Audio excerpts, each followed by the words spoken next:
Hi, I will now discuss the 6 essential habits of top performers.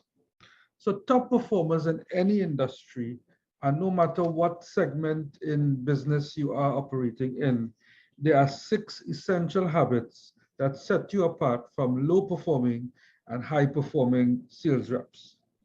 All of these habits that you and your team can emulate.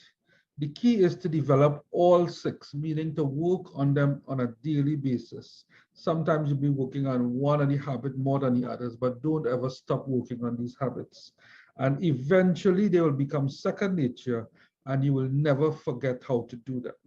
So habit number 1, get clear about what you want and what you want the end result to be. So the top companies at the beginning of every year, they meet, they discuss what they want to achieve for their targets for the year, and then they break it down into plans, okay? And as a sales representative, as a salesperson, you now have a budget that you have to achieve that will add up to the aggregate of what the company wants to achieve, right? Top performers decide, just like businesses, the top performers decide at the beginning of every year how much money that you want to make. What is your commission? Not just basic salary, but how much commission that you want to drive. And you treat your sales activity just like a business. They begin every day knowing what is the outcome that they want to achieve for that given day. And every meeting will be geared towards generating that outcome. All right, so you will take your annual budget, you will break it down to a monthly budget, you break it down to a weekly budget, you break it down to a daily budget, and every day you keep tracking where you are in relation to your own personal budget to achieve.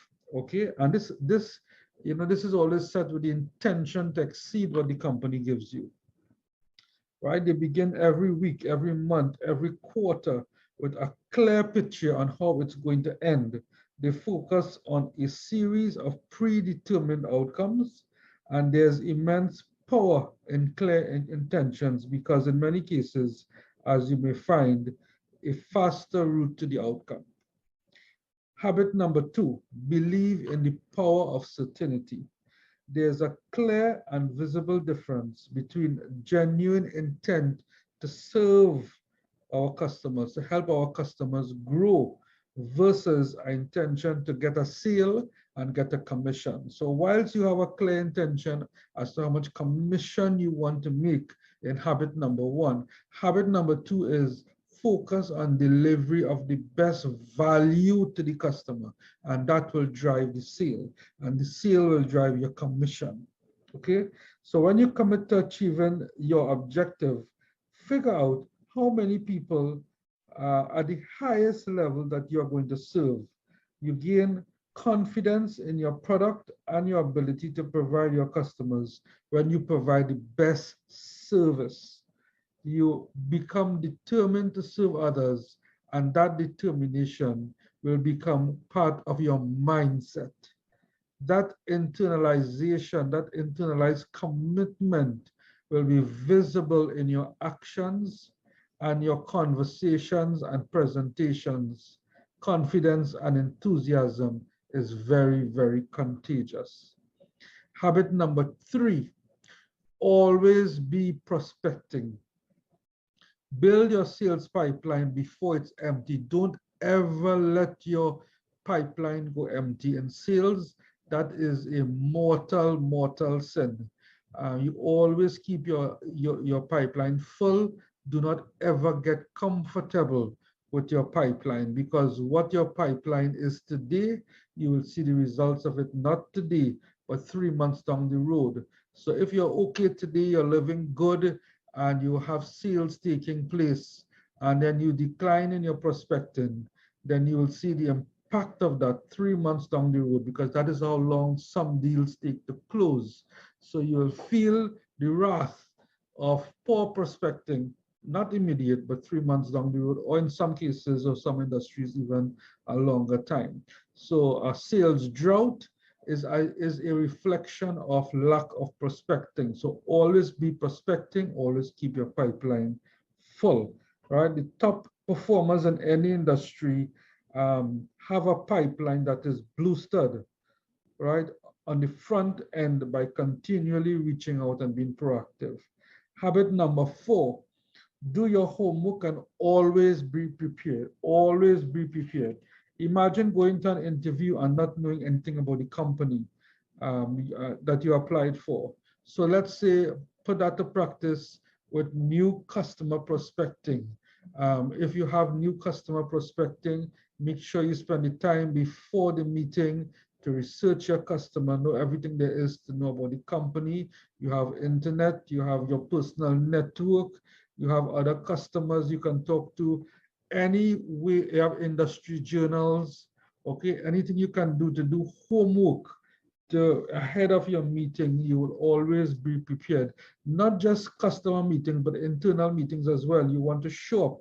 How do you want to show up in your organization? By being prepared. Prepare for your meetings, do your emails, do everything that is needed to show up in a positive way. Habit number 5, very, very important, is to know your competition. And I will add to that, know your competition as good as you know your own product and company, right? Because at the end of the day, they are the ones you are facing off against, okay? So always be clear on your competitor offering. What are they using as their USP or unique selling points?